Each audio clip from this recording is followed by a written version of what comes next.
Guys, it is time for our little annual meeting, but this year in particular is crazier than previous years. I mean, you probably don't want to be this guy who paid damn near $600 for a pair of Yeezys only for them to end up being $80. So today I'm going over sneakers I think you should not buy in 2024, so let's jump in. Starting with the Travis Scott Jumpman Jack, a pair of sneakers that I think has to be on this list, mainly because I think it is heavily artificially inflated. So we've only had two colorways of this pair of shoes drop, the Sail colorway and the University Red. Both of these pairs were so insanely limited that it almost begs the question, why did Jordan Brand go through all of the hassle of creating an entire trailer for this release? But this is a tactic that we probably should have all seen coming. I mean, they're trying to drive hype towards this brand new silhouette. People want what people can't have. So the artificial scarcity of both of these shoes has definitely driven the price up, mainly on the University Red one. Like, that one was extra limited and is extra expensive now. But the interesting thing about both of these is that even given all of the hype because it was so limited, the price has still been steadily declining. I mean, even waiting a couple months buying these things would have saved you like $200. But I do think that we're going to see even more of a decline in the resale prices for all of the colorways. We already know through a ton of leaks that we are getting a bunch of different colorways that are going to be dropping this year and throughout 2025. And I strongly believe that the price will go further down the more colorways they drop. Even if the price stays the same on the Sail colorway because it is the first signature sneaker in the original colorway, you still have a ton of other options that will hopefully be a lot easier to grab at retail price. I like this sneaker overall. I think it's pretty solid, but just because it's a new sneaker doesn't even actually make it a new sneaker. It's really just a combination of old sneakers like the Jordan 1 or the Mac Attack, and I think the price will eventually reflect that. Now, staying with Travis Scott, the Travis Scott Zoom Field Jacks is another one that follows practically the same playbook as the Jumpman Jacks, but I think these will suffer an even bigger decline in terms of demand. Unlike the Jumpman Jacks, these are not a first signature sneaker from Jordan Brand and Travis Scott. This is literally just a Nike collaboration, and just like how we've seen other Nike collaborations with Travis Scott go in the past, I think these are going to follow a very similar line. Now, this Sail colorway is definitely not an accurate representation of the demand for this pair of shoes. Even though the resale price is very high, it was stupidly limited at about 100 pairs exclusively on Travis Scott's website. But again, we've had a ton of leaks of this sneaker with a ton of other colorways dropping not only this year but also next year. And arguably some of the upcoming colorways are actually better than this plain old Sail one. You've got a bunch of different really cool options. But bottom line is, I think this pair of shoes is going to follow a very similar path to all of the previous Nike collabs, which ended up going under retail. So yes, this could be a very good shoe, sure, but I just think that there's too many things working against it. For one, it doesn't have a reverse swoosh, which we know Travis Scott fans definitely want on the shoes. I think it's going to end up being pretty affordable, so if you do want to try them out, if you want to try out this new sneaker, I would definitely hold off, at least in my opinion. Right, let's switch things up from Nike for a minute. Let's talk about Adidas and what's pretty interesting with their failed Fear of God collaboration right now. Now, I say failed only because it massively missed the expectations that a lot of people had for this collaboration. Not necessarily because the products are terrible, although I'm sure you could make a pretty decent argument for that. Bottom line, there is a ton of new products that are going to be coming from this collaboration throughout 2024 and 2025, and this was confirmed through Jerry Lorenzo himself. So I imagine new clothing, new sneaker models, and who knows, accessories and stuff like that. In fact, they literally just dropped a brand new collection on the 3rd of August, which included 3 different sneaker models, and the likelihood of those hitting sales racks is very, very high. The entire first drop from this collaboration has already been sat on sale for a couple weeks now. The sneakers, the clothing, the prices have all been slashed up to, I believe, 50%. I also think a lot of this new stuff is also going to hit sales racks and end up pretty much just like the Fear of God Essentials line, which is constantly on every website for under retail. So paying full price for this collaboration to me just doesn't really make sense. In fact, I don't even really think that the sale prices are exactly steals. I just feel like that's kind of the price that they should have been at when they first launched. But instead, we got $400 hoodie and sweatpants. Hopefully, we'll see a lot more Adidas and Fear of God sales in the future, and who knows, maybe Fear of God and Adidas will actually listen and lower the prices of future drops. Now, staying on the topic of Adidas collaborations, we have to talk about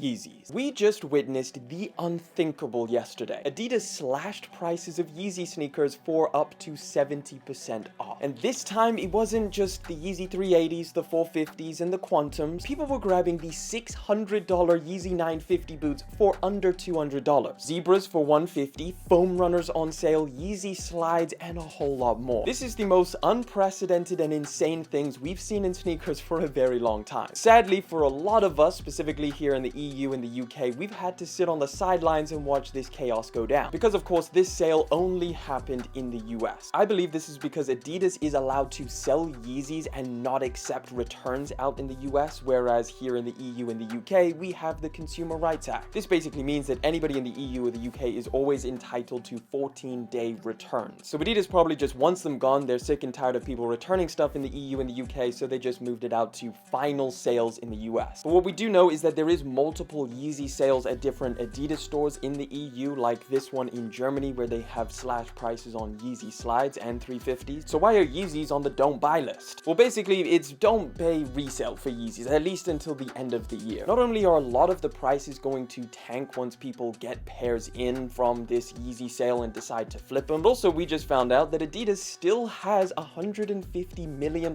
worth of Yeezys that they still plan to sell throughout the end of the year of 2024. So yeah, I basically recommend, unless you're in the US buying some of these insane steals or at an outlet, probably just wait on any Yeezy purchases until the end of 2024, until you can find out if they're going to come to your country or if they slash prices even more. Now, I know I said 7 sneakers, but even though this isn't a sneaker, I thought it was too important not to mention. So right now, there has been a ton of different people that all of a sudden have started to sell Yeezy Gap stuff. I made a full video on all of this clothing, which if you do want to check it out, feel free for more information. But essentially the main point is that people saw the Dove Yeezy Gap Balenciaga hoodie online and immediately purchased it because it was for like $75. It became the main point of discussion because when people actually got it in, they realized it differs significantly from the original one. Now, this is not even necessarily don't buy. I would just definitely take a big amount of caution with buying anything, because as of right now, we're not entirely sure what's going on. Some websites like Los Angeles Apparel have sold legit stuff, so they are a little bit more credible, but they're also one of the places that sold the Dove hoodie, which is pretty strange how different it is. Best case scenario, it's all legit stuff and this Dove hoodie is just part of an old sample run that never actually got sold. But with the amount of hoodies that they had, it's also a possibility that they decided to produce more, making these hoodies a lot more questionable, practically being fake. Either way, there is a ton of these websites all selling both released and unreleased Yeezy Gap stuff, so all I'm gonna say, I know some of them are definitely legit, but others probably not. So definitely don't buy anything unless you understand the risks and are also okay with the risk. But of course, if you want a deeper dive into all of this, definitely check out the full video. Alright, next sneaker, and this one I think is a pretty overhyped pair of shoes. The Soleil Benberry and Crocs Juniper sneaker. I want to start by saying I have not tried this sneaker, so it could be phenomenal, but like most people, I could not buy them. This was also a pair of shoes that was incredibly limited, and in turn, obviously, the resale prices shot up. But I don't think it's going to stay there. It seems like this sneaker went from people being incredibly excited about it, some people even mentioning sneaker of the year in the same sentence, now kind of feeling like everybody forgot about it and no one's even mentioned it. So what's actually going on? Well, for starters, I kind of think that the way that people buy sneakers has had a big shift. This method that brands are really trying to hold on to, where they have a collaboration sneaker that they make insanely limited, this drives a bunch of hype towards it, and then when they release more colorways, all of those start selling out. I don't think this method has the same effect on people anymore. People have seen so many collaborations, it kind of went from something that was once in a blue moon and super special to now being like every other weekend. Now you couple that with the fact that there's a bunch of upcoming colorways of this shoe, we've seen at least 2 or 3, I think the price is going to significantly drop down. Even if it's not on the original colorway, the future ones will definitely be a lot more affordable. And personally, I think the upcoming colorways are better anyway. Alright, last pick, and this one really seems like a pair of shoes that I have a personal issue with, and